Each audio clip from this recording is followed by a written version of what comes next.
Memasuki hari ketiga pencarian 24 penumpang KM Nurul Salsa yang masih hilang usai kapal yang mereka tumpangi tenggelam di perairan Kabupaten Kepulauan Selayar, Sulawesi Selatan. Tim SAR gabungan memperluas area penyisiran hingga 2 mil laut dari titik tenggelamnya kapal.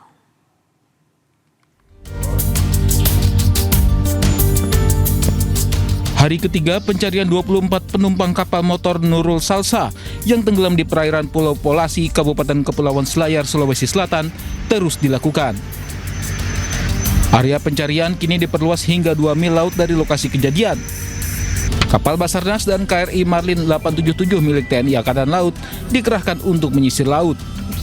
Sementara pesawat pengintai Boeing B737-200 milik Lanut Sultan Hasanuddin melakukan penyisiran dari udara. Luas area pencarian akan kembali diperluas jika belum juga temukan para korban hilang.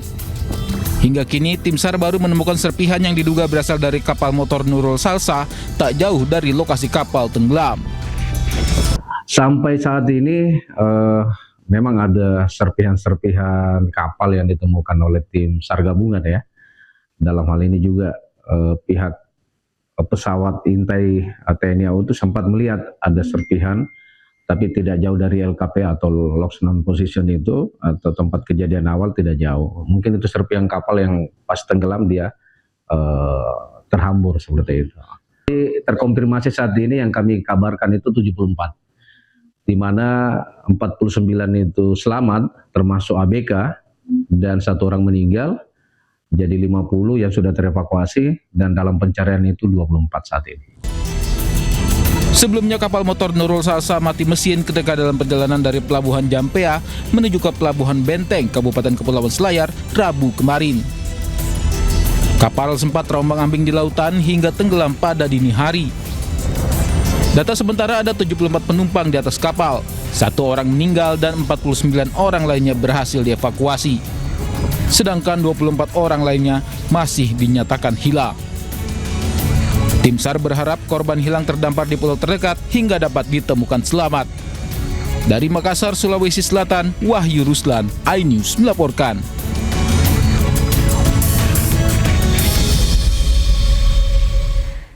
Pemirsa, seorang siswi Madrasah Sanawiyah di Garut, Jawa Barat meninggal dunia usai tenggelam.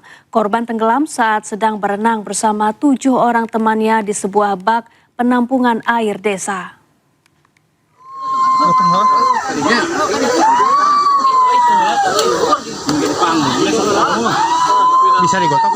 Inilah video amatir saat seorang siswi Madrasah Sanawiyah berinisial SJ di Garut, Jawa Barat dievakuasi usai tenggelam ketika sedang berenang bersama 7 orang temannya setelah mendampingi siswa baru yang melaksanakan rangkaian kegiatan MPLS.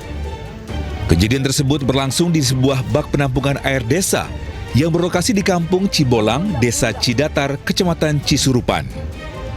Kasih Humas Polres Garut, Ibda Susilo Adi menyatakan, meninggalnya korban bermula saat korban bersama rekan-rekannya yang merupakan kelas 8 dan 9 melakukan pendampingan pelaksanaan penjelajahan di sekolahnya. Ketika sedang bermain di pinggir kolam atau mata air, ke-8 siswi tersebut terjatuh ke mata air dan berhasil dievakuasi oleh teman yang lainnya.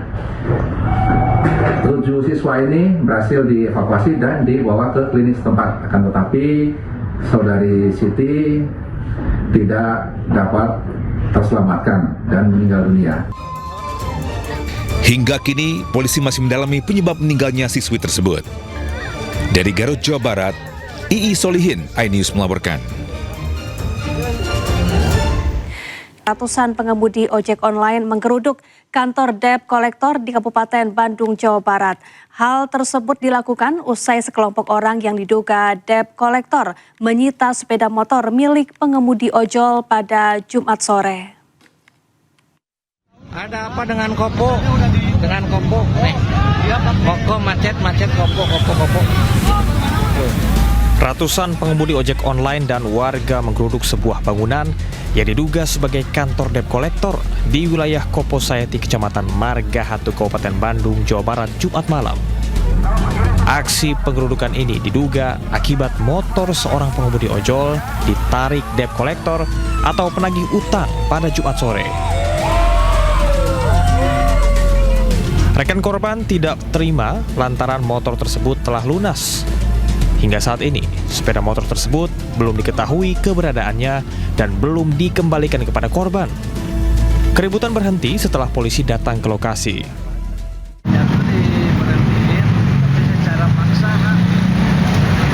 secara paksa dan dia minta dandanya itu nominalnya agak lumayan, cuman posisi motor korban itu udah lunas semua, BPKB ada, STNK ada.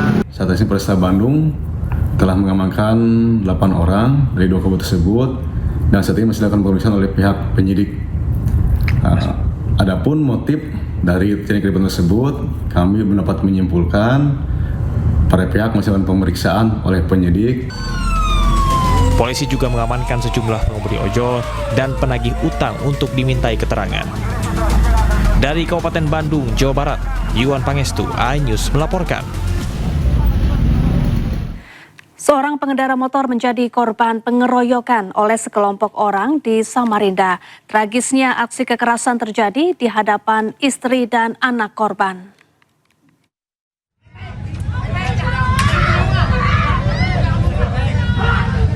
Video amatir memperlihatkan saat seorang pria tak berdaya dikerumuni dan dianiaya sejumlah orang di Jalan Anggur, Kota Samarinda. Sementara istri dan anak korban hanya bisa menyaksikan peristiwa mengerikan ini. Usai kejadian, korban melaporkan pengeroyokan tersebut ke Polsek Samarinda Ulu. Insiden bermula saat korban menegur pengemudi mobil yang dianggap mengganggu perjalanan. Teguran ini berujung cekcok hingga korban dikeroyok.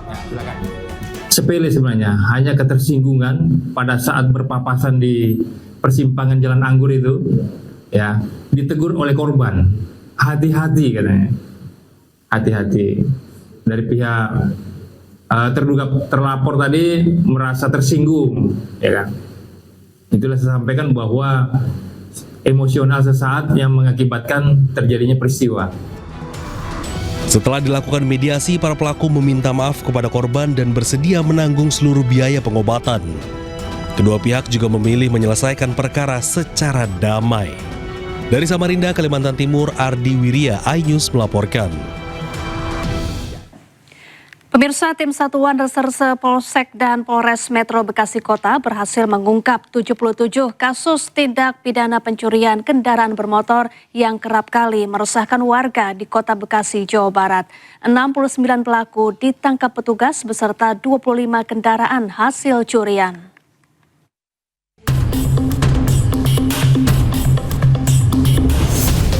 Inilah rekaman video amatir terlihat petugas gabungan reserse kriminal dari Polsek dan Polres Metro Bekasi Kota meringkus para tersangka pencurian kendaraan bermotor dengan pemberatan atau curat dan kekerasan atau curas yang kerap kali meresahkan warga Kota Bekasi. Dari 69 tersangka yang diamankan, 18 tersangka diantaranya merupakan residivis dengan kasus yang sama. Bahkan dalam aksinya, para tersangka ini tidak segan-segan akan melukai korbannya apabila melakukan perlawanan. Selama operasi berlangsung, polisi telah berhasil mengungkap 77 kasus dengan total 69 tersangka yang berhasil diamankan. Selain itu, polisi juga menyita 23 unit sepeda motor, sejumlah telepon genggam, 15 buah kunci letter T, 3 airsoft gun, serta 2 unit mobil. Dari hasil penyidikan, para pelaku diketahui tidak segan melukai, bahkan membacok korbannya demi merampas kendaraan milik korban. Jadi untuk modus operandi secara keseluruhan, para pelaku antara lain melakukan kejahatan dengan membacok korban menggunakan senjata tajam dan mengambil kendaraannya. Polisi memastikan akan terus meningkatkan patroli dan penindakan guna menekan angka kejahatan jalanan serta memberikan rasa aman kepada masyarakat di wilayah Kota Bekasi. Dari Bekasi, Jawa Barat, Rahmat Hidayat, iNews melaporkan. Pemirsa, rem truk blong di jalan menurun tabrak 8 kendaraan di Deli Serdang, Sumatera Utara. Akibatnya 4 orang tewas dan 5 lainnya luka berat. Lokasi di Hilpa, Sibolangit, Sukomakmur, Kecamatan Sibolangit. Harap berhati-hati. Puing-puing kendaraan berserakan di tengah jalan. Sedikitnya 8 kendaraan terlibat dalam kecelakaan beruntun ini. Benturan keras membuat sejumlah mobil rusak parah dan menutup akses jalan lintas Medan Brastagi. Polisi menyebut truk pengangkut air mineral diduga mengalami remblong saat melintasi jalur menurun hingga menabrak kendaraan di depannya. Kami laporkan bahwa sepertinya ada memang, namun pada saat kecelakaan itu sudah selesai, udah bubaran, kan terjadi antrian dari belakang, sehingga truk bermuatan dan mineral itu mulai dari SPBU di atas di Dehil itu sudah seperti sudah gede dan tidak bisa menguasai lagi kendaraan sehingga menabrak kendaraan berada di depan. Akibat insiden ini, 9 orang menjadi korban, 4 diantaranya tewas. Saat ini, korban luka telah dirawat di Rumah Sakit Haji Adam Malik Medan. Menurut pihak rumah sakit, seluruh pasien tiba dalam kondisi sadar dan rata-rata mengalami luka di bagian dada, kepala, tangan, dan kaki. Hingga kini, polisi masih melakukan olah TKP dan memeriksa truk untuk mengetahui penyebab pasti kecelakaan maut yang mengguncang jalur wisata Medan Brastagi ini. Dari Medan, Sumatera Utara, Bobby Pakbahan, iNews melaporkan. Memasuki hari ketiga pencarian 24 penumpang KM Nurul Salsa yang masih hilang usai kapal yang mereka tumpangi tenggelam di perairan Kabupaten Kepulauan Selayar, Sulawesi Selatan. Tim SAR gabungan memperluas area penyisiran hingga 2 mil laut dari titik tenggelamnya kapal.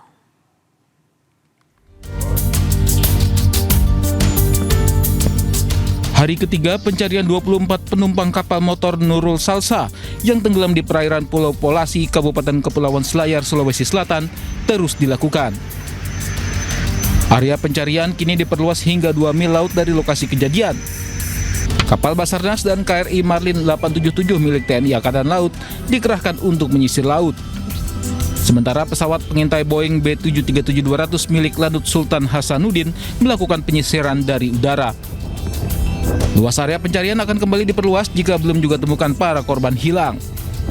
Hingga kini, tim SAR baru menemukan serpihan yang diduga berasal dari kapal motor Nurul Salsa tak jauh dari lokasi kapal tenggelam. Sampai saat ini memang ada serpihan-serpihan kapal yang ditemukan oleh tim SAR gabungan ya. Dalam hal ini juga pihak pesawat intai TNI AU itu sempat melihat ada serpihan, tapi tidak jauh dari LKP atau Lost Non Position itu, atau tempat kejadian awal tidak jauh. Mungkin itu serpihan kapal yang pas tenggelam dia terhambur seperti itu. Terkonfirmasi saat ini yang kami kabarkan itu 74, di mana 49 itu selamat termasuk ABK dan 1 orang meninggal, jadi 50 yang sudah terevakuasi dan dalam pencarian itu 24 saat ini. Sebelumnya kapal motor Nurul Salsa mati mesin ketika dalam perjalanan dari Pelabuhan Jampea menuju ke Pelabuhan Benteng, Kabupaten Kepulauan Selayar, Rabu kemarin. Kapal sempat terombang-ambing di lautan hingga tenggelam pada dini hari. Data sementara ada 74 penumpang di atas kapal, 1 orang meninggal dan 49 orang lainnya berhasil dievakuasi. Sedangkan 24 orang lainnya masih dinyatakan hilang.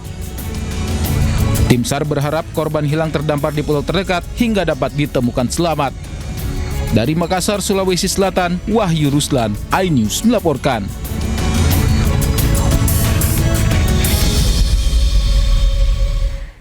Pemirsa, seorang siswi Madrasah Sanawiyah di Garut, Jawa Barat meninggal dunia usai tenggelam. Korban tenggelam saat sedang berenang bersama 7 orang temannya di sebuah bak penampungan air desa.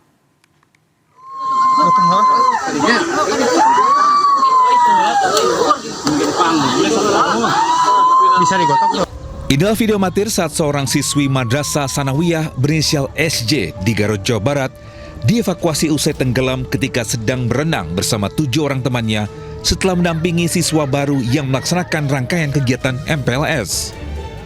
Kejadian tersebut berlangsung di sebuah bak penampungan air desa yang berlokasi di Kampung Cibolang, Desa Cidatar, Kecamatan Cisurupan. Kasih Humas Polres Garut, Ibda Susilo Adi menyatakan, Meninggalnya korban bermula saat korban bersama rekan-rekannya yang merupakan kelas 8 dan 9 melakukan pendampingan pelaksanaan penjelajahan di sekolahnya.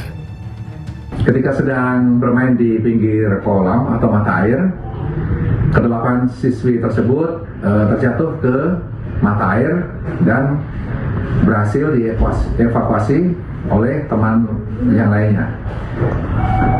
7 siswa ini berhasil dievakuasi dan dibawa ke klinik setempat. Akan tetapi saudari Siti tidak dapat terselamatkan dan meninggal dunia. Hingga kini, polisi masih mendalami penyebab meninggalnya siswi tersebut.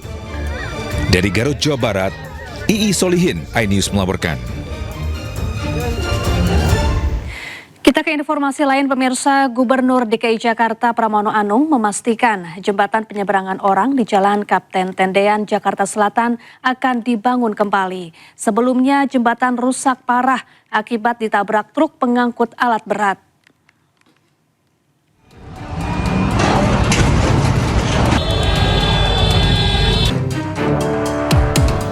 Jembatan penyeberangan orang atau JPO di Jalan Kapten Tendean, Jakarta Selatan akan dibangun kembali. Gubernur DKI Jakarta menegaskan JPO wajib dibangun karena merupakan titik strategis penyeberangan orang. Pihaknya akan mencari alternatif pendanaan untuk pembangunan JPO. Sambil menunggu JPO dibangun, Pemprov DKI Jakarta berkoordinasi dengan Kementerian Perhubungan agar pejalan kaki bisa menggunakan zebra cross terlebih dahulu. Jadi ya untuk JPO Tendean yang akan ada penyelesaian untuk jangka pendek dan jangka panjang. Jangka pendeknya saya sudah meminta kepada Dinas Perhubungan untuk melakukan koordinasi dengan Kementerian Perhubungan, memintakan izin apakah itu bisa digunakan untuk zebra cross dalam jangka pendek dulu. Karena kalau harus dibangun JPO baru itu kan takes time. Tetapi saya sudah memerintahkan juga untuk segera dibangun JPO baru. Bahwa itu apakah melalui APBD, creative financing, GSR dan sebagainya atau naming rights sekarang kita lakukan, dan minggu depan ini kami rapatkan segera kami putuskan. Karena itu nggak bisa ditunda-tunda. Itu adalah JPO yang sangat-sangat strategis. Sebelumnya JPO di Jalan Kapten Tendean dibongkar usai ditabrak truk pengangkut alat berat Selasa lalu. Truk melebihi batas maksimal ketinggian kendaraan yang boleh melintas sehingga menabrak JPO. Akibatnya JPO rusak parah, sementara kerugian yang ditimbulkan ditaksir mencapai miliaran rupiah. Dari Jakarta, tim liputan iNews melaporkan. Ya, sementara itu jembatan penyeberangan orang di Kemayoran, Jakarta Pusat retak dan bergoyang saat dilewati. Kondisi ini memicu kekhawatiran warga dan pengendara. Kerusakan pada JPO Kemayoran ini sebelumnya ramai diperbincangkan warga di media sosial. Setelah ditelusuri, terdapat sedikitnya 7 titik retakan pada lantai JPO. Meski masih dapat digunakan, kondisi ini membuat pejalan kaki mengaku was-was saat melintasi JPO. Mereka berharap pemerintah segera memeriksa dan memperbaiki jembatan demi keselamatan warga.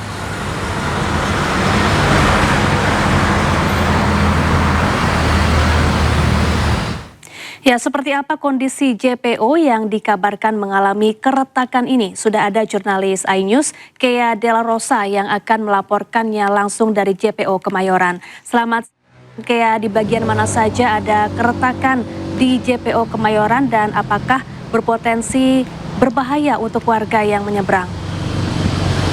Ya, selamat siang Safa dan juga pemirsa. Untuk saat ini saya bersama tim sudah berada di jembatan penyeberangan orang di Kemayoran, tepatnya untuk melintas ke arah halte Transjakarta Kemayoran. Dan saya akan menunjukkan kepada Anda sisi mana saja yang terdapat keretakan itu sendiri. Memang saya berada di pertengahan JPO dan ini merupakan tempat titik terparah dan di mana ada keretakan yang saya bisa kasih unjuk pada Anda. Keretakan seperti ini salah satu yang terparah. Lalu juga kita bisa berpindah ke arah sisi sebelah kiri saya, yang ini merupakan titik terparah juga karena keretakan yang terjadi begitu panjang dari ujung ke ujung. Lalu juga beberapa puing-puing terlihat ada yang hilang, seperti bisa diangkat seperti ini. Namun dari pihak pemerintah juga terlihat sudah mencoba untuk memperbaikinya. Terlihat dari warna lantai yang berbeda, yang dimana perbedaan warna lantai ini merupakan bentuk dari pemerintah untuk mengurangi keretakan yang ada di jembatan penyeberangan orang di kawasan Kemayoran ini. Saya juga tadi sempat berbincang dengan dua warga yang menyeberang di JPO Kemayoran ini. Mereka berkata bahwa sebelumnya kondisi JPO ini lebih parah, yakni ada beberapa yang sudah bolong seperti itu sehingga bisa terlihat kendaraan di bawahnya. Alhasil dari pihak pemerintah sudah berusaha untuk membenarkan atau melakukan permajaan JPO seperti itu, sehingga sudah terlihat ada beberapa part yang memang sudah diganti seperti itu, Safa.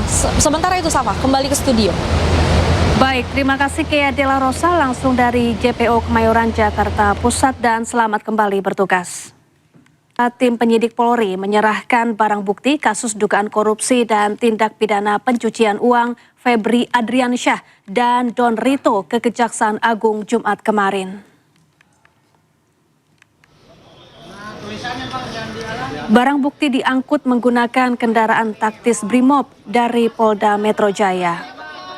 Barang bukti terdiri dari boks berukuran besar, 8 koper, 1 kardus, 1 brankas berisi uang tunai, hingga batangan emas. Proses penurunan barang bukti mendapat pengawalan ketat dari aparat keamanan. Hal ini merupakan rangkaian pelimpahan penanganan perkara dari Polri ke Kejaksaan Agung.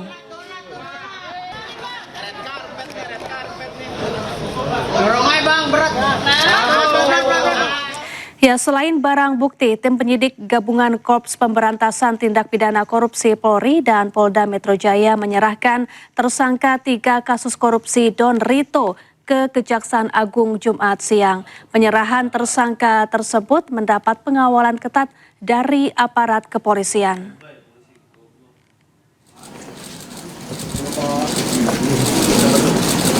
Tersangka 3 kasus korupsi Don Rito keluar dari ruang tahanan Polda Metro Jaya untuk diserahkan ke Kejaksaan Agung Jumat siang. Don Rito yang mengenakan rompi tahanan hanya menunduk saat dikawal petugas menuju mobil tahanan.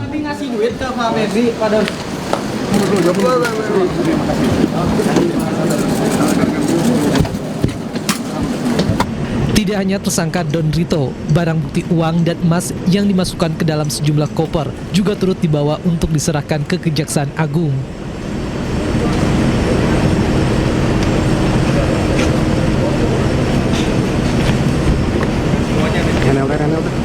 Kemudian kendaraan yang membawa tersangka Don Rito beserta barang bukti dikawal ketat menuju gedung Kejaksaan Agung Jakarta Selatan.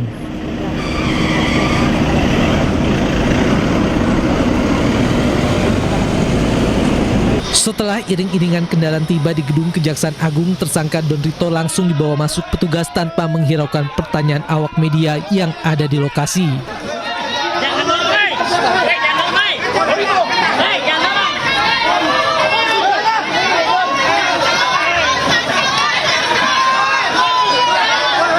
Selain itu, koper-koper yang berisi barang bukti uang dan emas juga dibawa masuk.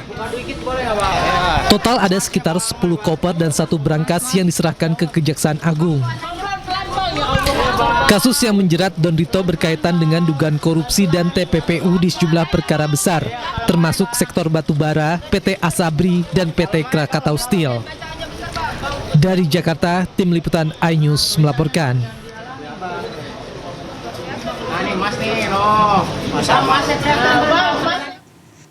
Kuasa hukum Don Rito Handika Hanggowongso mengklarifikasi jika barang bukti yang berada di rumah Febri Adriansyah merupakan milik kliennya. Handika juga menyayangkan penahanan terhadap kliennya setelah proses pelimpahan alat bukti dan tersangka ke Kejaksaan Agung.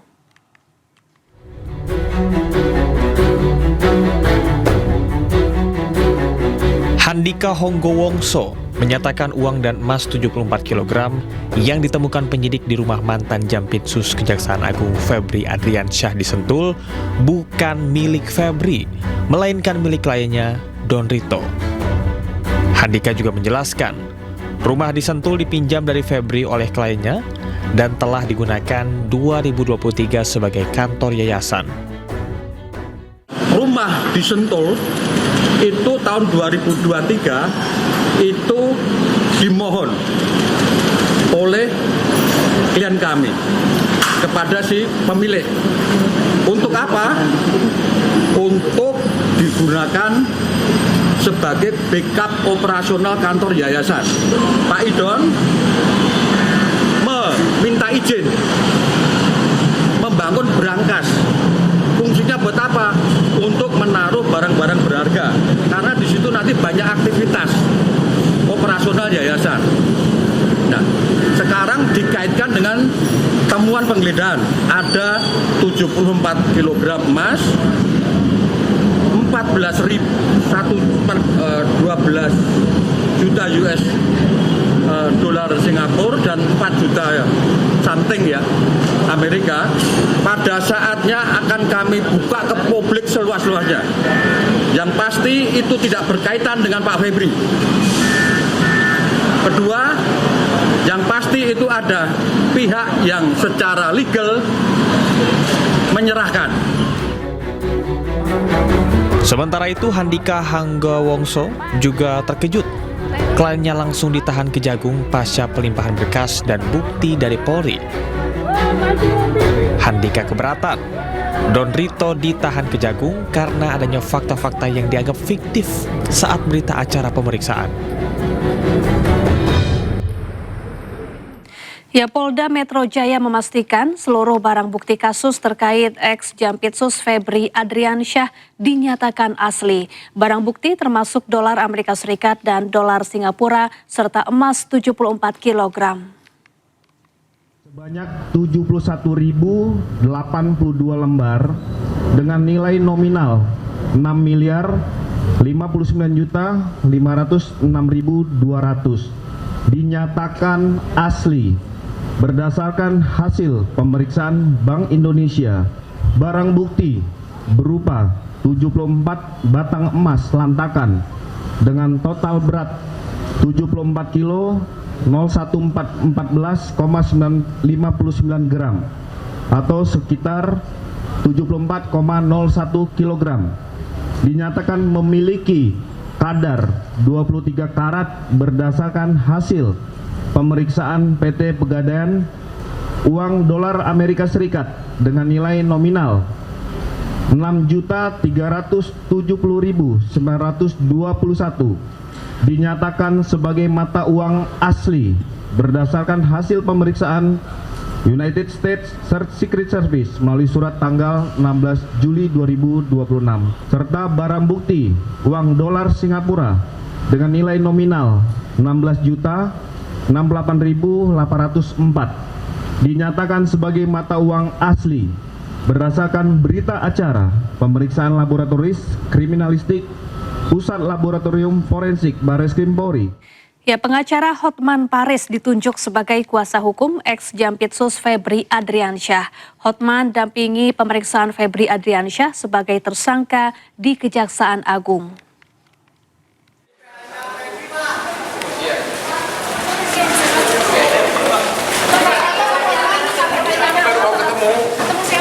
Pengacara Hotman Paris Hutapea telah ditunjuk sebagai kuasa hukum mantan Jaksa Agung Muda bidang tindak pidana khusus Febri Adriansyah.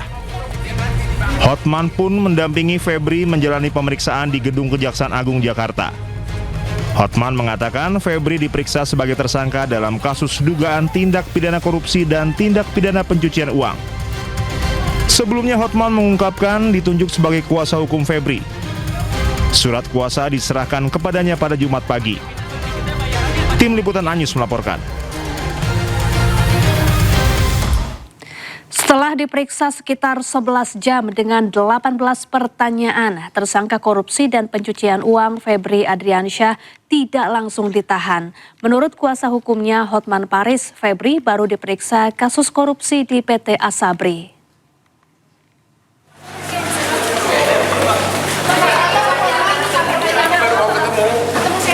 Setelah resmi menjadi pengacara Febri Adriansyah, Hotman Paris Hutapea langsung dampingi ex-Jampitsus itu jalani pemeriksaan di Kejaksaan Agung. Ya baru mau ketemu, dia nanti dibahas nanti. Hotman menyebut Febri diperiksa sebagai tersangka untuk dugaan kasus korupsi dan tindak pidana pencucian uang di PT Asabri. Menurut Hotman, setelah menjawab 18 pertanyaan dari penyidik Kejagung, Febri tidak ditahan. Hari ini sudah di BAP, tadi dari jam berapa tadi? Jam 10. 9. Dari jam 9 sampai baru selesai, ada 18 pertanyaan. 18 pertanyaannya sudah dijawab dengan baik dan kesimpulannya tidak ada penahanan. Diperiksa sebagai tersangka. Hari ini hanya sebatas kepada kasus PT Asabri. Febri Adriansyah dan rekannya Don Rito ditetapkan sebagai tersangka untuk 3 kasus korupsi sekaligus, yakni korupsi di PT Asabri, PT Krakatau Steel, dan kasus korupsi pengadaan batubara di PT PLN. Berbeda dengan Febri yang masih melenggang bebas, karibnya Don Rito kini sudah mendekam di penjara. Tim Liputan iNews melaporkan. Pemirsa, dinilai cacat prosedur dan langgar hukum pengalihan berkas perkara ex-Jampitsus Febri Adriansyah dari kepolisian ke Kejagung digugat ke pengadilan. Sementara menurut polisi, pelimpahan berkas Febri ke Kejagung dilakukan demi sinergitas antar lembaga.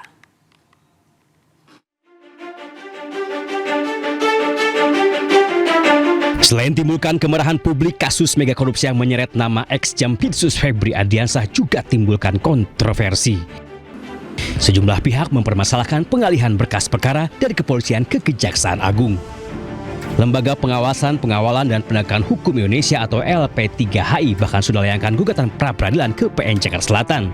LP3HI menilai pengalihan penyidikan kasus Febri Adriansyah oleh Kortas Tipikor cacat prosedur formil dan melanggar hukum pidana.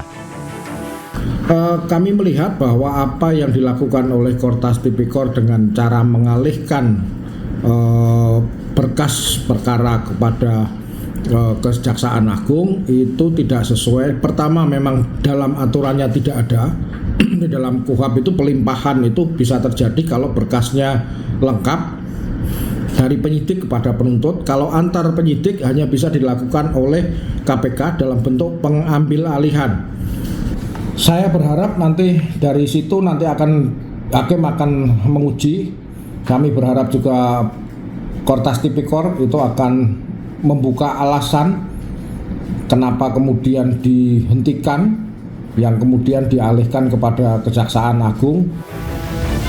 Tidak hanya LP3HI, masyarakat anti korupsi atau MAKI juga akan gugat Kortas Tipikor atas tindakan mengalihkan perkara ke Kejagung. Pengalihan kasus ini dari polisi ke jaksa, itu mau Anda lawan? Ya kita uji, bukan dilawan loh ya, kita uji. Pra-peradilan dia lawan. Ya kalau memang nanti dikabulkan biar tetap di polisi. Kan gitu. Kalau ditolak berarti ya boleh ke jaksa kan. Sementara itu Kortas Tipikor Polri menyebut jika penyelidikan dan penyidikan yang mereka lakukan sudah sah secara hukum. Bahwa penanganan Polri, penanganan penyidikan terhadap 3 perkara telah dilimpahkan ke Kejaksaan Agung dalam rangka untuk sinergitas. Febri Adriansyah ditetapkan sebagai tersangka untuk 3 kasus korupsi, yakni pengadaan batu bara PT PLN, korupsi di PT Asabri, dan korupsi PT Krakatau Steel. Jika rekannya sesama tersangka Don Rito sudah ditahan, hingga kini Febri masih melenggang bebas. Tim Liputan iNews melaporkan. Sementara itu, pakar hukum pidana Hipnu Nugroho menyebut pengajuan gugatan sidang pra-peradilan atas pelimpahan berkas Febri Adriansyah dari kepolisian ke Kejagung secara hukum sah dilakukan. Menurut Hipnu, jika gugatan dikabulkan hakim, maka pelimpahan berkas perkara dari penyidik ke penuntut umum adalah keliru. Apakah hakim akan mengabulkan itu? Oh, tergantung. Nah, tergantung karena di dalam suatu penanganan pra peradilan sekarang itu selalu berkembang dinamika dengan masyarakat. Jadi kelihatannya kalau kita lihat dalam putusan-putusan MK itu berkembang sekali. Penetapan tersangka dulu tidak masuk, penyitaan juga tidak, sekarang menjadi masuk. Kemudian terkait dengan pemblokiran dulu nggak masuk, sekarang menjadi masuk. Nah, ini suatu perkembangan. Oleh karena itu kalau nanti upaya pra peradilan itu diterima, dikabulkan oleh hakim pengadilan pra peradilan, berarti ini ada suatu temuan baru, suatu ide baru bahwa ketika seorang penyidik menyerahkan pada penuntut umum itu suatu bagian yang keliru. Pemirsa, mantan Bupati Kuansing Suhardiman Ambi membantah tudingan dirinya meninggalkan amplop untuk Menteri Kehutanan Raja Juli Antoni. Bantahan disampaikan usai menjalani pemeriksaan lanjutan di Gedung Merah Putih KPK Jumat siang.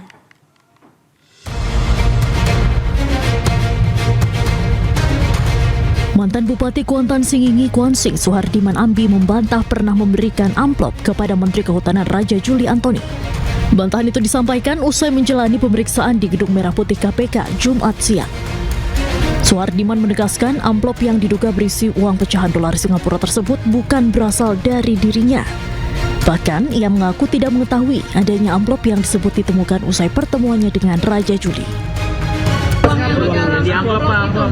Saya nggak tahu isinya. Apa isinya apa ya? Itu bapak yang ngasih, Pak. Bapak yang ngasih, Pak. Gue bapak yang ngasih. Kenapa dikasih, Pak? Kenapa dikasih, Pak? Kenapa dikasih, Pak? Masih tanggapannya dong, Pak. Sementara itu, KPK menyatakan laporan penolakan gratifikasi Menteri Kehutanan Raja Juli Antoni telah selesai diproses di Deputi Pencegahan. Meski demikian, penyidik KPK masih mendalami pihak yang berinisiatif memberikan amplop serta motif di balik itu. Terkait dengan pelaporan gratifikasi yang dilakukan oleh Pak Menhub ini sudah case close. Sedangkan di penindakan ini masih akan terus didalami keterkaitannya. Karena dalam konstruksi perkaranya Pak Bupati setelah mengumpulkan uang dari para pihak tersebut, kemudian uang ini diberikan kepada Pak Menteri. Nah, ini tentu didalami. Maksud, tujuan, inisiatifnya dari pihak siapa, motifnya untuk apa, semuanya akan didalami oleh penyidik. Sebelumnya, Menteri Kehutanan Raja Juli Antoni mengungkapkan bahwa Bupati Kuansing Suhardiman Ambi pernah beraudiensi di Kementerian Kehutanan pada 2 Juni 2026 terkait pelepasan kawasan hutan. Usai pertemuan, Raja Juli mengaku menemukan sebuah amplop yang ditinggalkan Bupati Kuansing Suhardiman.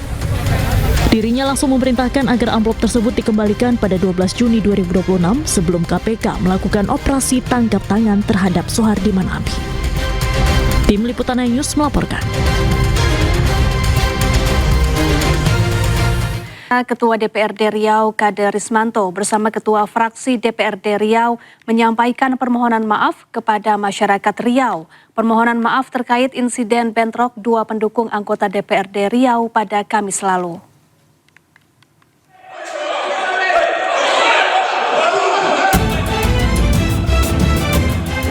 Ketua DPRD Riau Kade Rismanto bersama Ketua Fraksi DPRD Riau menyampaikan permohonan maaf kepada masyarakat Riau. Permohonan maaf ini terkait atas insiden bentrok 2 pendukung anggota DPRD Riau pada Kamis sore di kantor DPRD Riau. Kericuhan terjadi saat rapat membahas anggaran. Kericuhan diduga terjadi antara 2 anggota Dewan, yakni Wakil Ketua DPRD Riau, Parisman Ihwan, dengan Ketua Komisi 5 DPRD Riau, Indra Gunawan. Peristiwa yang sangat memalukan itu sempat viral di media sosial dan mendapat kecaman dari warganet.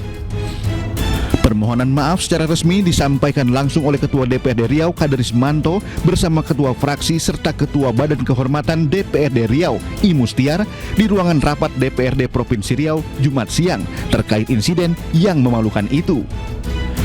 Kade Rismanto menegaskan bahwa insiden bentrok 2 pendukung anggota DPRD Riau itu tidak berkaitan dengan substansi rapat resmi. Atas nama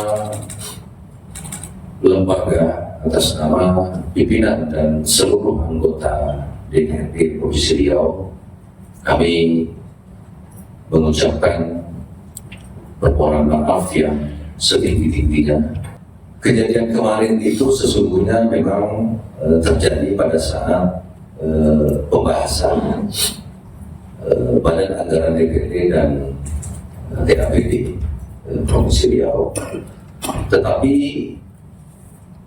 substansinya bukanlah pada pembahasan Badan Anggaran itu. Kenapa? Penyelesaian dugaan pelanggaran etik diserahkan sepenuhnya kepada Badan Kehormatan DPRD Riau. Badan Kehormatan memiliki wewenang untuk memeriksa, menilai, dan merekomendasikan sanksi sesuai dengan tata tertib anggota DPRD Riau dan peraturan perundang-undangan. Dari Pekanbaru Riau, Indra Yosrizal, iNews melaporkan. Seorang pejabat Camat Madiun Muksin Harjoko terekam bermain game di ponsel saat sidang paripurna DPRD di Kabupaten Madiun. Setelah ramai jadi perbincangan warganet, pejabat tersebut akhirnya mengakui perbuatannya dan menyampaikan permohonan maaf.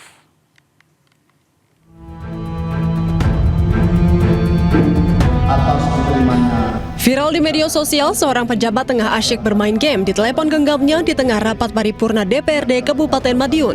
Atas diterimanya predikat opini wajar tanpa pengecualian atau WTP yang ke-13 kalinya, atas diterimanya.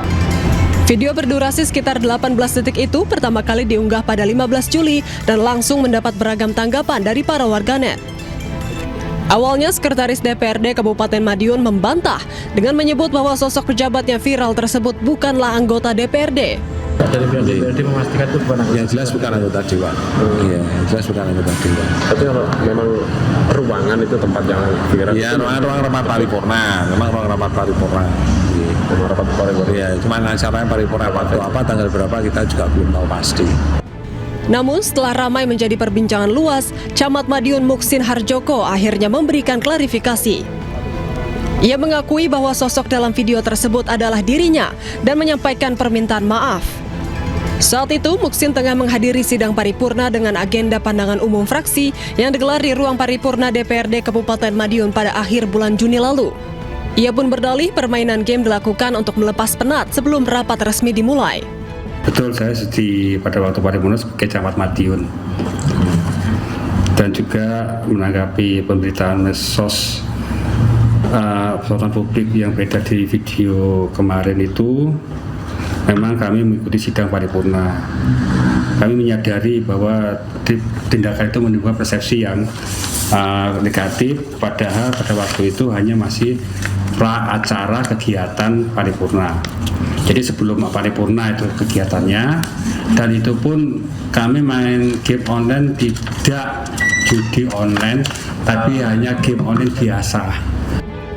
Ia pun berjanji tidak akan mengulangi perbuatan serupa, terutama saat menghadiri kegiatan resmi, serta berkomitmen menjaga etika dan profesionalisme sebagai aparatur sipil negara. Dari Madiun, Jawa Timur, Arif Wahyu Effendi, iNews melaporkan. Pemirsa, ratusan mahasiswa berunjuk rasa di kawasan Patung Kuda, Jakarta. Masa yang datang membawa 3 tuntutan, salah satunya menuntut evaluasi program MBG. Kami teman-teman dari WNJ oleh negara. Bagaimana mungkin? Apakah kalian sedih melihat itu? Ratusan mahasiswa dari berbagai elemen berunjuk rasa di dekat Monumen Patung Kuda Menteng, Jakarta Pusat. Dalam aksinya mereka membawa 3 tuntutan kepada pemerintah, seperti pembenahan sistem tata negara, penyelamatan sektor pendidikan, serta penguatan kedaulatan masyarakat sipil. Masa juga menuntut adanya evaluasi program MBG yang syarat akan banyak korupsi. Ya terpaksa beli Pertamax juga. Jadi ya krisis-krisis yang bertumpuk-tumpuk ini dan harga biaya hidupnya itu naik ya. Jadi kayak makan itu aja sulit buat banyak orang. Itu kenapa banyak sekali yang kayak namanya stunting dan sebagaimananya. Walaupun udah ada program MBG yang katanya bagus kayak gitu, tapi kenyataannya enggak. Program MBG itu banyak buruknya. Karena walaupun itu adalah program yang memang terdengar sosialis, tapi inti dari program MBG adalah ya korupsi. Melalui aksi ini, masa berharap pemerintah dapat menjadikan berbagai tuntutan terkait kebijakan ekonomi dan kesejahteraan masyarakat sebagai bahan evaluasi. Dari Dari Jakarta, Jen Cahyani, Damaru Caksono, iNews melaporkan.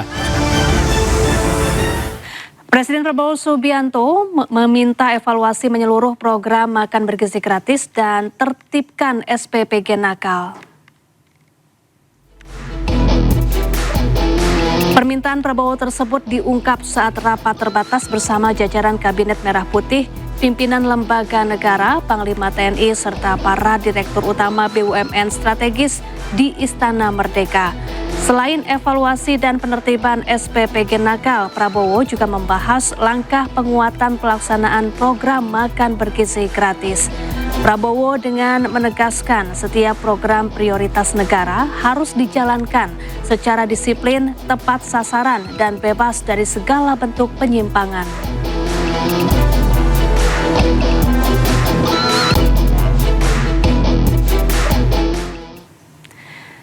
Pemirsa, Presiden Prabowo Subianto pimpin panen raya serentak. Panen raya dilaksanakan di 43 titik se-Indonesia dan dilakukan secara simbolik di Kabupaten Malang, Jawa Timur.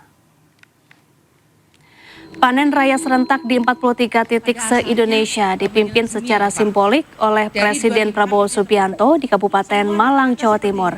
Kegiatan meliputi panen tebu dengan didampingi TNI Angkatan Udara di 8 titik lokasi, panen padi di 31 titik lokasi bersama TNI Angkatan Darat, dan panen kedelai dengan TNI Angkatan Laut di 4 lokasi. Kegiatan ini menjadi wujud sinergi TNI dalam mendukung percepatan terwujudnya swasembada pangan nasional. Selain memimpin panen raya serentak, Presiden Prabowo juga meninjau stand-stand program TNI dalam mewujudkan ketahanan pangan nasional. Menyelesaikan dunia, Bapak. Dari 2000 habis di tempat. Semua rata-rata seperti Ya, dalam acara panen raya, Presiden Prabowo Subianto tegaskan bahwa kelaparan hingga kemiskinan harus diberantas. Selain melakukan efisiensi anggaran, Prabowo menyebut bila perlu memangkas anggaran pertahanan untuk menghapus kemiskinan. Kita harus hilangkan kelaparan. Kita harus hilangkan kemiskinan. Kemiskinan, apalagi kemiskinan ekstrim, harus kita hilangkan. Insya Allah kita akan hilangkan. Saudara-saudara sekalian, kita akan hemat anggaran kita. Kita akan bikin efisien. Bila perlu, anggaran pertahanan kita kurangi, anggaran polisi kita kurangi untuk menghilangkan kemiskinan. Pemirsa, Menteri Keuangan RI Purbaya Yudi Sadewa optimis Koperasi Desa Kelurahan Merah Putih akan meraup keuntungan. Purbaya mengungkap dalam rapat kabinet sudah diputuskan bahwa ke depan seluruh barang bersubsidi akan dijual melalui jaringan Koperasi Desa Merah Putih. Menurut Purbaya, dari nilai operasional sudah pasti untung. Sebelumnya, Presiden Prabowo menyampaikan bahwa barang subsidi harus disalurkan melalui Kopdes Merah Putih supaya benar-benar tepat sasaran. Prabowo juga sampaikan nantinya Koperasi Desa Merah Putih akan dikembangkan menjadi pusat pelayanan ekonomi desa yang terintegrasi, di mana di dalamnya akan tersedia kantor koperasi, toko sembako, layanan simpan pinjam, hingga apotek desa. Kemarin diputuskan di rapat kabinet bahwa semua barang-barang yang bersubsidi akan disalurkan lewat Koperasi Desa Merah Putih dan tidak diperjualbelikan di luar itu. Jadi harusnya dari situ aja Koperasi Desa Merah Putih sudah pasti untung. Asal nggak dikorupsi. Menteri Koordinator Bidang Pangan Zulkifli Hasan memastikan Koperasi Desa Kelurahan Merah Putih atau KDKMP akan menjadi penyerap hasil panen petani dan nelayan untuk menjaga stabilitas harga.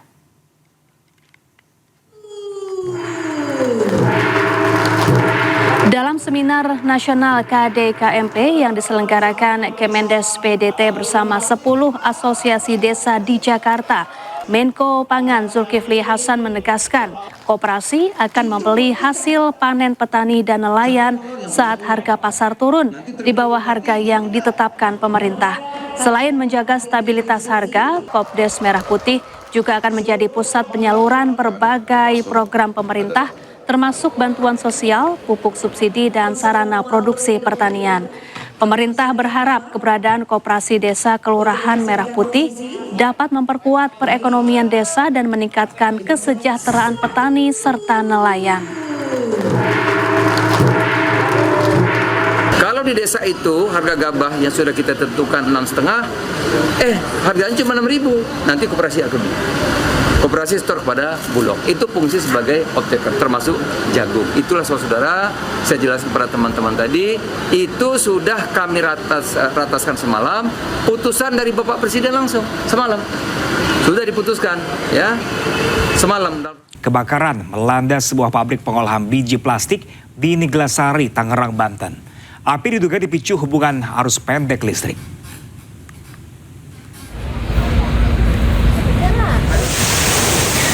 Asap hitam membumbung tinggi saat api membakar pabrik pengolahan biji plastik di kawasan Mekarsari, Neglasari, Tangerang.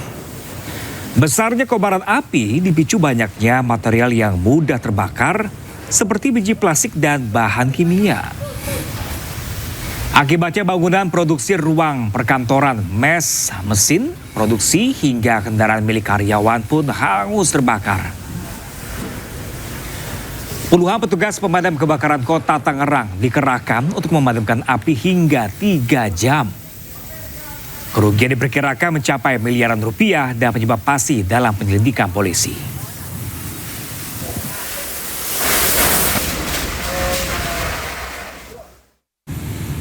Ya, pemirsa, Kadispen TNI AD mengirim tim untuk menyelidiki penyebab ledakan di gudang amunisi di Madiun, Jawa Timur yang menyebabkan 1 orang tewas. Sementara 2 korban luka ringan akibat ledakan sudah dipulangkan.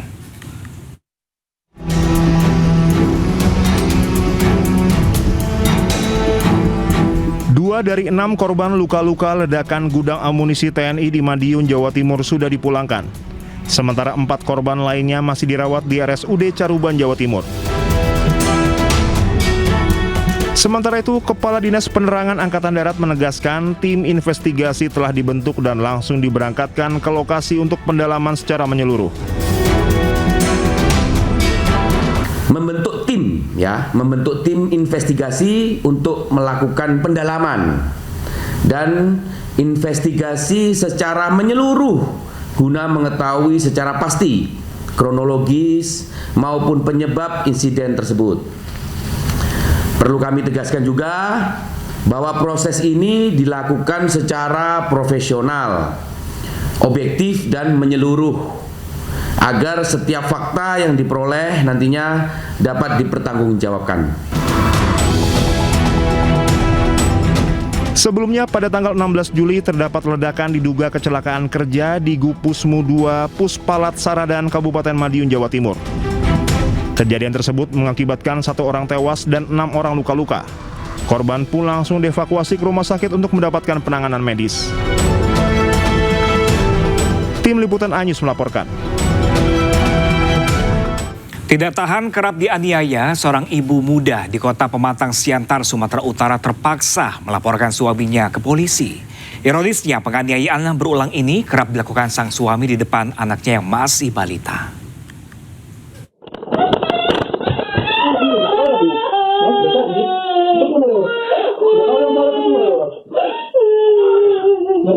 Inilah rekaman kamera pengawas saat seorang ibu muda dianiaya suaminya di rumah mereka kawasan Tomuan, Pematang Siantar, Sumatera Utara. Korban yang masih 28 tahun ini dianiaya hingga berulang kali, bahkan ada yang dilakukan di hadapan anaknya yang masih kecil.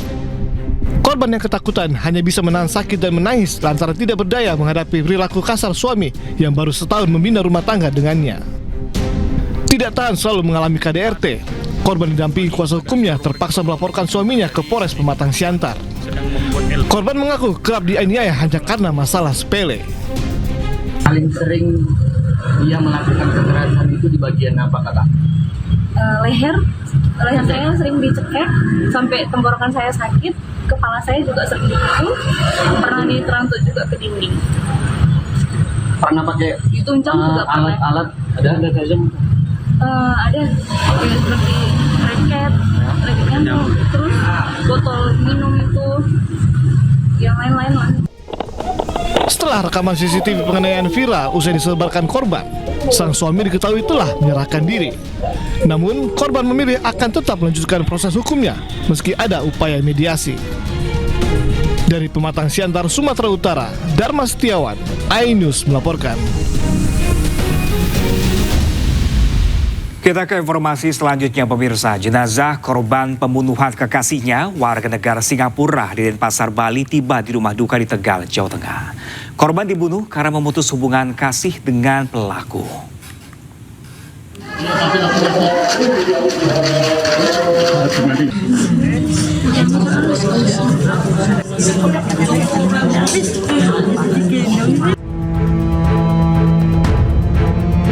Kedatangan jenazah Angelica disambut isak tangis warga di Desa Mindoko, Tarup, Tegal.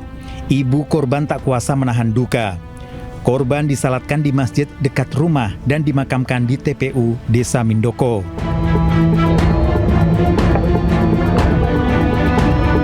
Korban dibunuh di rumah kos Pedungan, Denpasar, Bali, ditemukan 5 hari oleh adik kandung korban yang curiga kakaknya tidak bisa dihubungi.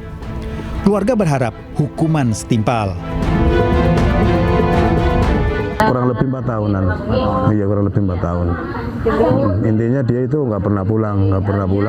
Setiap mau pulang pasti balik lagi. Hukumnya seberat-beratnya lah, karena dia udah membawa nyawa seperti itu. Itu aja. Harus seberat-beratnya. Polresta Denpasar berhasil menangkap pria warga negara Singapura yang menjadi pelaku tunggal dalam kematian kekasihnya. Pelaku nekat menghabisi nyawa korban karena tidak terima korban memutus hubungan asmaranya. Peristiwa bermula saat keduanya terlibat cekcok di sebuah kos di kawasan Pedungan, Denpasar yang menjadi lokasi pembunuhan. Pelaku menganiaya korban hingga tewas, jasadnya ditutupi boneka. Polisi menyita sejumlah barang bukti termasuk paspor pelaku yang masuk Indonesia setahun lalu dengan visa wisata dan telah berstatus overstay. Tersangka terancam hukuman 15 tahun penjara. Dari Tegal, Jawa Tengah, Unibar iNews melaporkan. Diduga karena kurang pengawasan orang tua, jari balita di Kuningan, Jawa Barat tersangkut pengunci plat besi. Pelepasan jari berlangsung dramatis lantaran balita terus menangis.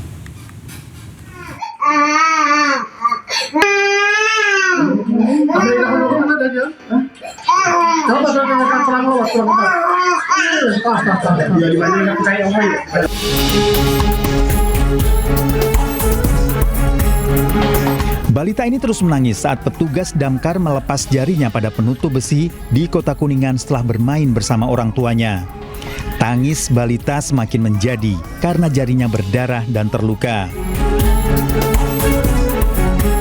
Berbagai cara dilakukan untuk melepaskan jeratan pelat besi, termasuk menggunakan teknik khusus hingga akhirnya bisa dilepas.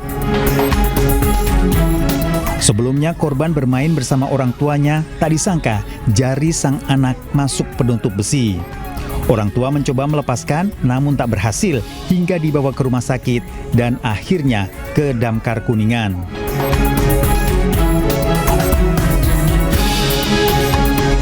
Udah ke rumah sakit tapi dirujuk ke Damkar.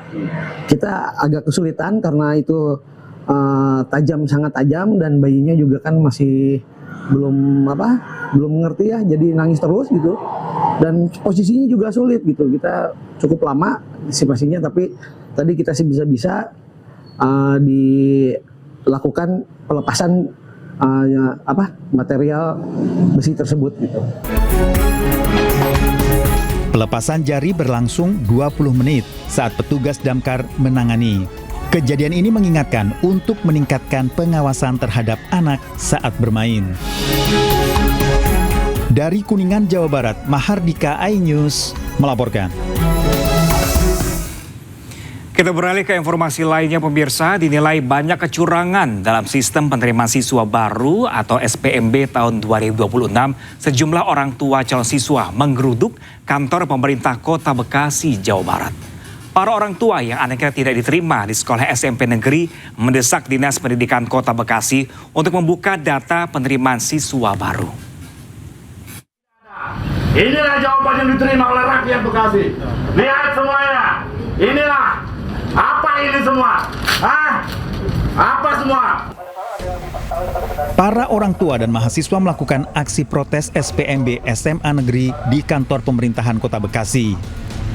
Peserta aksi menilai banyak siswa titipan dan tidak transparan dalam sistem penerimaan siswa baru. Penerimaan dinilai menyisakan sejumlah persoalan, mulai dari dugaan data tidak sesuai, calon siswa dari luar wilayah, hingga pungutan di sekolah. Itu diisukan di SMP 32 Kota Bekasi ya, Arenjaya. Itu terakhir kemarin di MPLS pertama aja saya sudah datangi oleh istri saya, itu di kisaran 4 juta bisa masuk. Sebelum-sebelumnya 2,5 juta dijamin masuk. Yang bilang 4 juta itu yang beredar di orang tua, di grup-grup orang tua. Pemerintah Kota Bekasi akan melakukan penelusuran terkait dugaan masalah dalam sistem SPMB.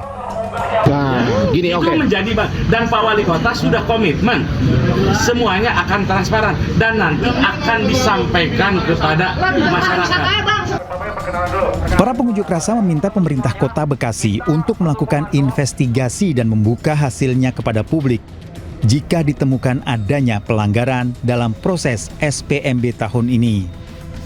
Dari Bekasi, Jawa Barat, Rahmat Hidayat, iNews melaporkan. Sementara itu pemirsa, sejumlah warga menutup jalan ke SMA Negeri 1 di Lampung Timur, Lampung karena 3 siswa tidak lolos SPMB. Warga protes karena telah mengibahkan tanah ke sekolah.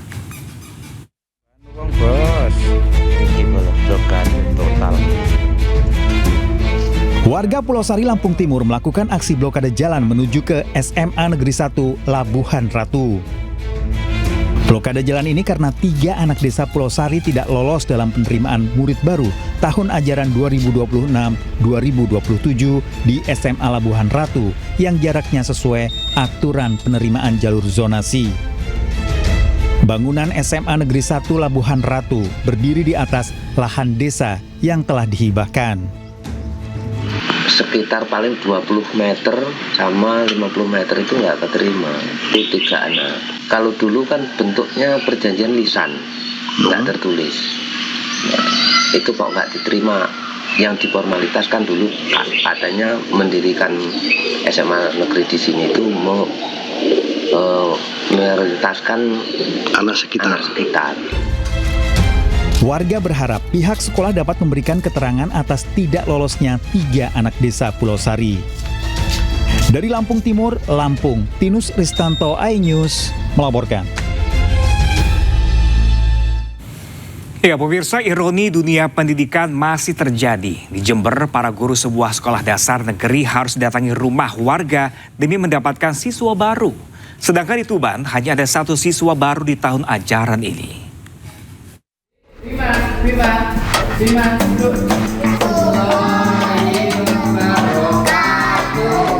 Tahun ajaran baru 2026 SDN Curah Nongko 3 Kecamatan Tempurejo, Jember hanya menerima 7 siswa baru.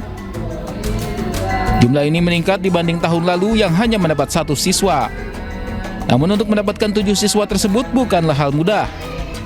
Para guru harus mendatangi rumah warga satu persatu untuk memberikan pemahaman dan meyakinkan orang tua agar mau menyekolahkan anaknya di SDN Curah Nongko 3. Untuk menarik perhatian warga agar tahun depan lebih banyak anak bersekolah di SDN Curah Nongko 3, pada akhir masa MPLS, pihak sekolah menggelar pawai rumbai payung berkeliling kampung.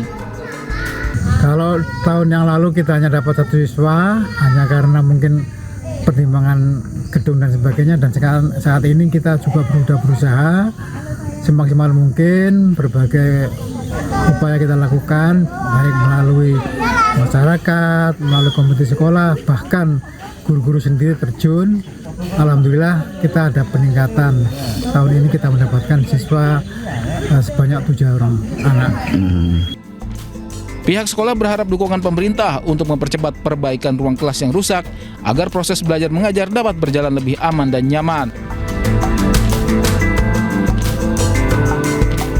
Di Tuban, Jawa Timur, salah satu sekolah dasar negeri pada tahun ajaran ini hanya menerima 1 peserta didik baru.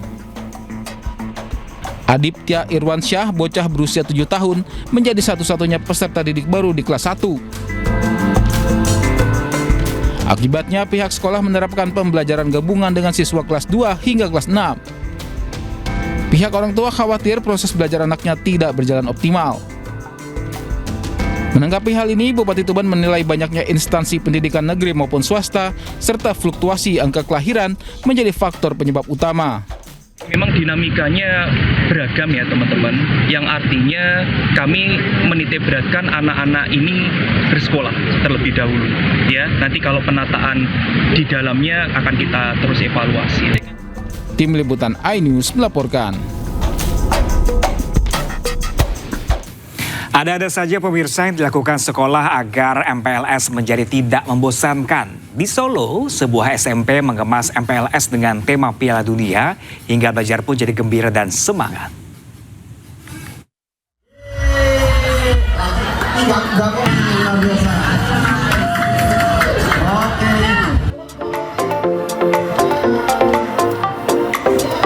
Inilah suasana MPLS hari terakhir di SMP Muhammadiyah PK, Kota Surakarta.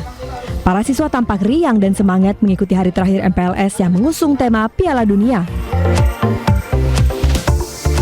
Mereka datang mengenakan atribut dan kostum sepak bola yang mewakili berbagai negara peserta Piala Dunia sesuai tim favorit masing-masing. Suasana sekolah pun berubah layaknya pesta sepak bola dunia.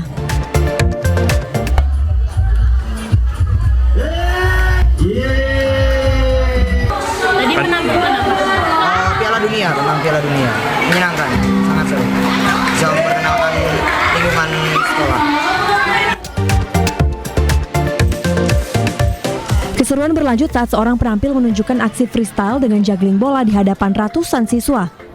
Atraksi tersebut disambut tepuk tangan dan sorak-sorai dari para peserta MPLS.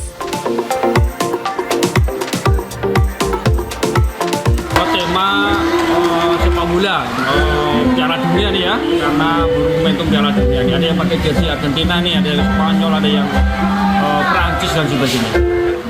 MPLS kali ini adalah bagaimana mereka bisa mengeksplor kompetensi atau skill yang mereka miliki dengan wadah tadi olahraga ya, karena kita di sekolah tidak hanya mengedepankan akademik tapi juga non akademik ya.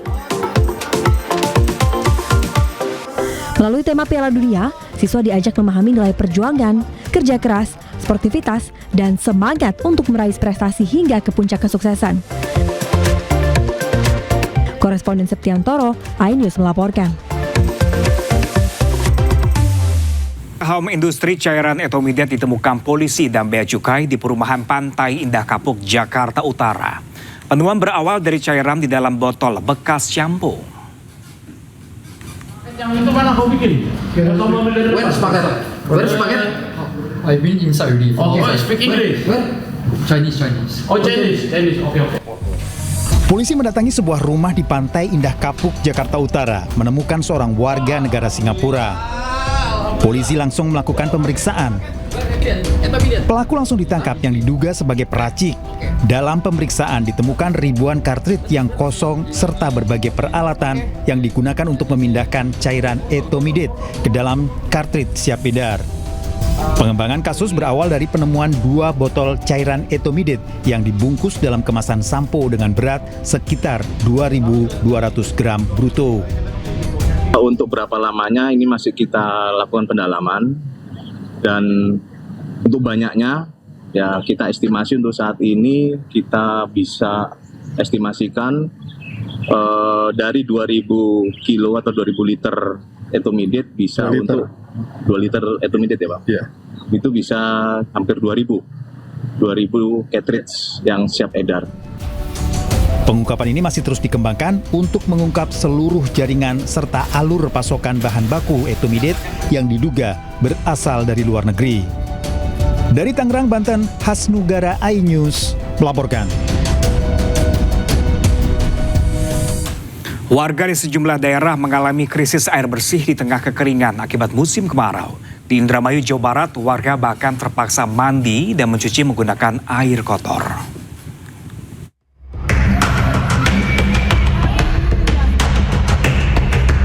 Warga di sejumlah desa di Kabupaten Pandeglang, Banten mengalami krisis air bersih. Sejak musim kemarau, sumur-sumur mereka mengering sehingga menyulitkan aktivitas sehari-hari.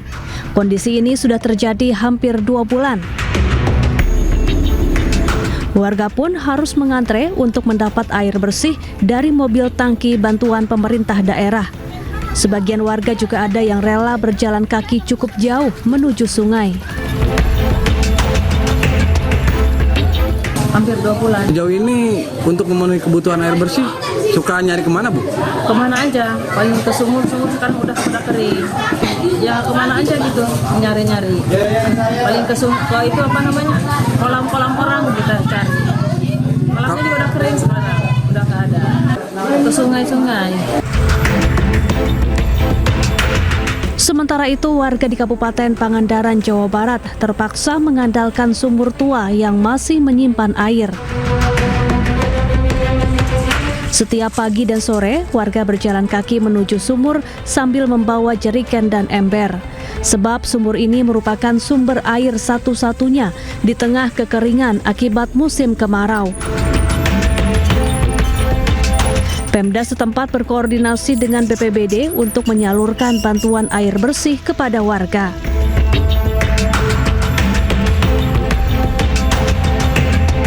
Di Kecamatan Kerangkeng, Indramayu, Jawa Barat, warga terpaksa mandi dan mencuci di sungai kotor.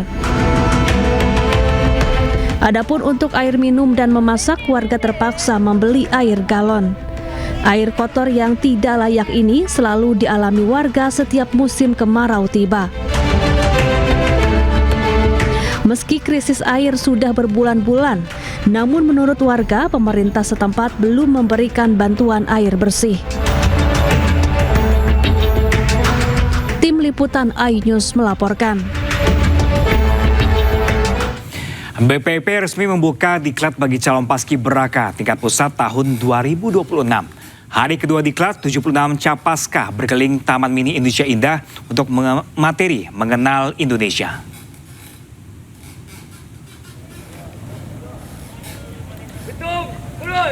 Sebanyak 76 siswa-siswi pilihan yang mewakili 38 provinsi di Indonesia akan jalani latihan intensif persiapan upacara HUT RI ke-81. Namun capaska akan mengikuti pendidikan kilat atau diklat terlebih dahulu. Pada hari kedua diklat, capaska mengunjungi Taman Mini Indonesia Indah dengan materi mengenal Indonesia. Mereka diajak untuk mengenal lebih dekat keragaman budaya Indonesia. Kegiatan ini diharapkan mampu menumbuhkan rasa cinta tanah air dan memperkuat wawasan kebangsaan sebagai capaska. Di sini kami akan menjelaskan apa-apa saja sih.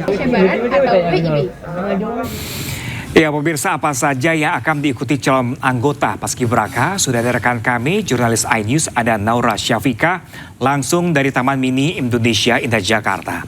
Selamat siang Naura. Ya, apakah semua peserta sudah berkumpul di Jakarta pada hari ini dan apa saja kegiatan yang akan berlangsung di sana? Ya, selamat siang Pram dan juga pemirsa. Tentu saja untuk calon paskibraka tingkat pusat tahun 2026 ini sudah berkumpul semua di Jakarta dan salah satunya sedang melakukan agenda mengenal Indonesia di Taman Mini Indonesia Indah Jakarta Timur. Tadi kami sudah berkesempatan untuk melihat secara langsung dari pagi hari. Mereka tiba di TMI langsung ke Museum Indonesia, kemudian berkeliling ke beberapa anjungan daerah tadi seperti ke Anjungan Jambi, Bengkulu, kemudian juga Sumatera, di mana mereka memperkenalkan pasangan dari putra dan juga putri setiap provinsi ini presentasi kepada ketemannya masing-masing terkait dengan budaya daerahnya masing-masing. Dan tentu saja ini menjadi awalan yang baik untuk nantinya mereka akan lanjut lagi ke pelatihan baris berbaris di mana nanti akan dilanjutkan juga. Tapi sebelum untuk mengetahui apa saja sebenarnya untuk tujuan diklat dari teman-teman capaska ini, saat ini saya sudah bersama dengan Ibu Rima sebagai wakil kepala BPIP, betul ya Ibu ya? Ibu selamat siang. Ibu Rima mungkin boleh dijelaskan terlebih dahulu terkait dengan diklat dari teman-teman Capaska di tahun ini itu seperti apa saja sih agendanya? Ya, jadi pemusatan pembinaan calon paskibraka tingkat pusat itu terdiri dari 2 jenis pembinaan. Yang pertama pembelajaran aktif, kemudian pelatihan. Nah, adik-adik semuanya dari 38 provinsi sudah hadir sejak tanggal 15 kemarin, kemudian sudah melalui proses pembukaan dan kemarin mereka sudah mulai pembelajaran aktif. Nah, pembelajaran aktif itu diantaranya belajar sejarah Indonesia, kemudian juga belajar keindonesiaan. Nah, untuk sejarah Indonesia supaya mereka memahami, kemudian juga bisa merefleksikan dan kemudian bisa memikirkan ke depan langkah mereka sebagai generasi masa depan nanti ya, seperti apa untuk membangun Indonesia, maka kami bawa mereka ke Museum Arsip Nasional Republik Indonesia. Di sana mereka belajar sejarah Indonesia dan kemudian juga melakukan tapping video untuk nanti dikirimkan kepada teman-temannya di provinsi, kabupaten, kota, sehingga calon paskibraka tingkat provinsi, kabupaten, kota bisa belajar melalui hasil pembelajaran adik-adik ini. Jadi langsung ada refleksi ya pengalaman dari belajar tersebut yang dibagikan kepada teman-temannya. Nah, hari ini belajar keindonesiaan. Nah, kebetulan kita punya tempat yang luar biasa ya, Taman Mini Indonesia Indah. Jadi adik-adik ini semuanya karena berasal dari 38 provinsi, masing-masing pasangan itu menjelaskan provinsinya masing-masing kepada teman-temannya dari provinsi yang lain. Jadi belajar keindonesiaan dari temannya sendiri di depan anjungan provinsinya masing-masing. Nah, ini yang pembelajaran berbasis pengalaman ini yang kami lakukan supaya mereka dapat feel-nya ya. Feel, oh ini rasanya sedang pergi ke provinsi ini lalu berangkat ke provinsi yang lain. Di sana mereka menjelaskan dari mulai keunikan dari daerahnya, makanan tradisional, tarian, pahlawan atau hal bersejarah yang ada di daerahnya. Nah, sambil mereka juga berlatih menjelaskan kepada teman-teman yang lain. Nah, itulah yang sedang dilakukan ini sampai sore hari mereka di sini ya. Jadi untuk juga menguatkan wawasan Nusantara mereka, merasakan betul-betul Bhinneka Tunggal Ika, tapi menjejak karena ada ini bangunan-bangunannya. Berikut juga ada kegiatan-kegiatan di anjungan-anjungan ini. Seperti itu. Baik, Ibu Rima, terima kasih. Iya, terima kasih. Iya, sukses juga untuk tim media. Dan tentu saja pastinya ini akan berlanjut memang dimana kalau untuk pembelajaran ini ada di 10 hari pertama dan nantinya dari teman-teman Capaska akan lanjut pelatihan lainnya dan pastinya ini akan selalu didukung dari BPIP untuk nanti sampai di hari H. Sementara itu Pram kembali ke studio. Melaporkan langsung dari Taman Mini Indonesia Indah, Naura Syafika, terima kasih dan selamat bertugas kembali. Sementara itu pemirsa, Lapas Perempuan di Kota Bandung menggelar pertunjukan kolosal yang merupakan hasil latihan selama 3 bulan. Aksi ratusan warga binaan ini pun bahkan akan dicatat dalam Museum Rekor Indonesia sebagai pertunjukan kolosal pertama di dalam lapas.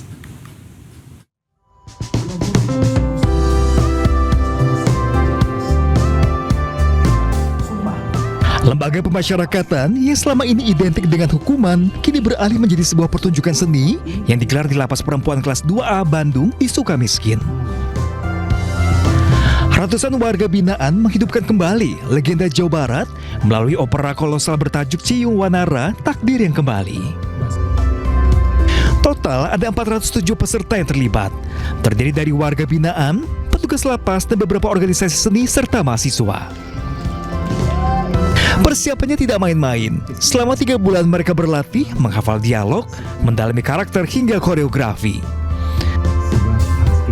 Acara ini merupakan bagian dari program pembinaan berbasis kebudayaan sekaligus menjadi upaya mencetak rekor muri. Dan pada hari ini juga dicatat dalam rekor muri, tapi untuk penghargaannya nanti akan diberikan secara langsung oleh Bapak Jaya Suprana di Jakarta. Ibu sendiri melihat talenta mereka seperti apa nih dalam proses 3 bulan?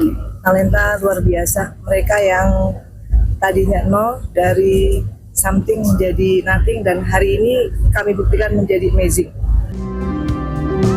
Melalui aktivitas ini, warga binaan diberikan ruang untuk mengembangkan potensi yang dapat menjadi bekal serta kesiapan sebelum kembali ke tengah masyarakat. Dari Bandung, Jawa Barat, Puji Prayitno, iNews melaporkan. Pemirsa, kawasan Silang Tenggara Monumen Nasional Jakarta Pusat siap jadi saksi pagelaran musik klasik megah hari ini. Konser Akbar Monas yang dihelat secara gratis dan terbuka untuk umum ini akan segera dimulai pada pukul 7 malam nanti. Jelang beberapa jam sebelum acara dimulai, kondisi di Silang Tenggara Monas sudah dipenuhi kesibukan panitia. Dari pantauan di lokasi, panggung megah dan sistem tata suara berskala besar sudah berdiri kokoh, siap menampilkan pertunjukan orkestra dan paduan suara memukau. Pagelaran ini bertujuan untuk memperkenalkan sekaligus menumbuhkan kecintaan masyarakat Indonesia terhadap musik klasik. Oleh karena itu, acara ini dirancang sedemikian rupa agar dapat dinikmati oleh segala kalangan. Panitia akan membuka pintu masuk area konser mulai pukul 5 sore ini dan warga diimbau untuk datang lebih awal agar bisa mendapatkan posisi terbaik mengingat acara ini bersifat gratis tanpa perlu melakukan registrasi apapun.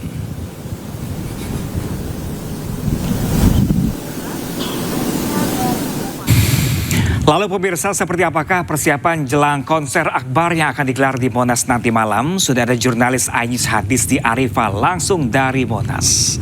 Selamat siang Hadisti, di sebelah mana Monas tepatnya panggung konser akbar nanti malam ini akan menggelar pertunjukannya?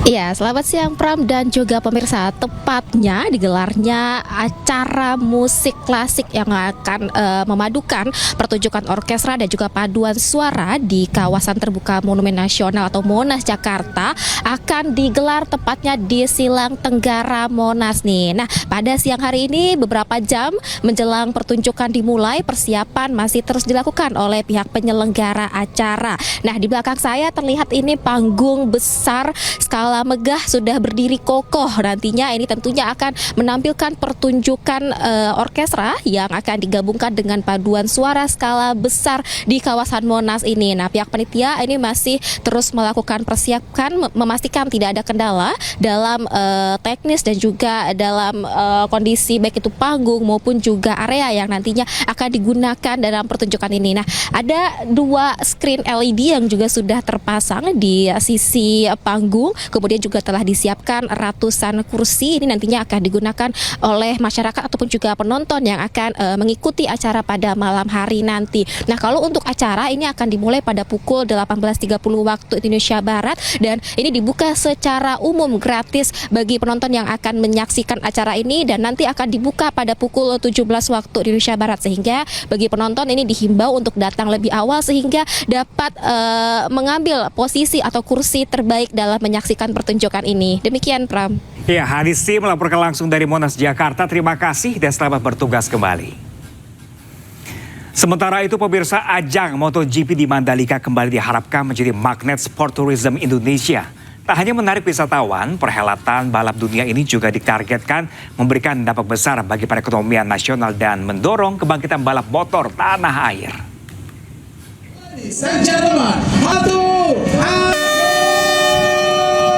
Gelaran Pertamina Grand Prix of Indonesia 2026 di Mandalika diproyeksikan kembali menjadi pendorong pertumbuhan ekonomi nasional. Bahkan pada penyelenggaraan tahun lalu, ajang MotoGP memberikan dampak ekonomi hingga 4,96 triliun. Dampak tersebut dirasakan langsung oleh sektor pariwisata kebudayaan hingga pelaku UMKM di Nusa Tenggara Barat, serta daerah lain yang menjadi bagian dari pergerakan wisata selama penyelenggaraan MotoGP. Kalau kita tahun lalu kita mengacu berdampak sekitar 4,9 triliun secara dampak ekonomi, maka artinya bahwa cukup banyak yang terkena secara langsung daripada gelaran ini. Sektor pariwisata sudah pasti, kemudian juga di situ juga ada sektor kebudayaan, kemudian juga kebangkitan UMKM di wilayah NTB itu juga menjadi dampaknya, dan jangan lupa bahwa daerah-daerah lain juga mendapat dampak daripada kehadiran mereka di Lombok dan sekitarnya. Mengusung tagline Indonesia Mendunia, kehadiran pembalap Indonesia di Moto2 dan Moto3 seperti Mario Aji dan Veda Ega diharapkan jadi daya tarik antusias masyarakat hadir langsung di Mandalika. Besar. Nah, ini kita berharap dengan tuan rumah di Indonesia, Mandalika, prestasi mereka lebih baik. Oleh karena itu, ini bukan hanya tugas daripada 2 pembalap, tapi juga tugas seluruh masyarakat Indonesia. Artinya pemerintah, masyarakat, semua stakeholder kita bersama-sama, kita sebagai tuan rumah, betul, sebagai tuan rumah gelaran Indonesia MotoGP di Mandalika, tapi kali ini kita bagaimana juga mensukseskan pembalap kita bisa berbicara, mendapatkan ranking podium. Melalui Pertamina Grand Prix of Indonesia 2026, Diharapkan Mandalika tidak hanya menjadi panggung balap dunia, tetapi juga menjadi tempat lahirnya prestasi baru bagi olahraga balap motor Indonesia. Dari Jakarta, Dias Triawan, Surya Saputra, iNews melaporkan.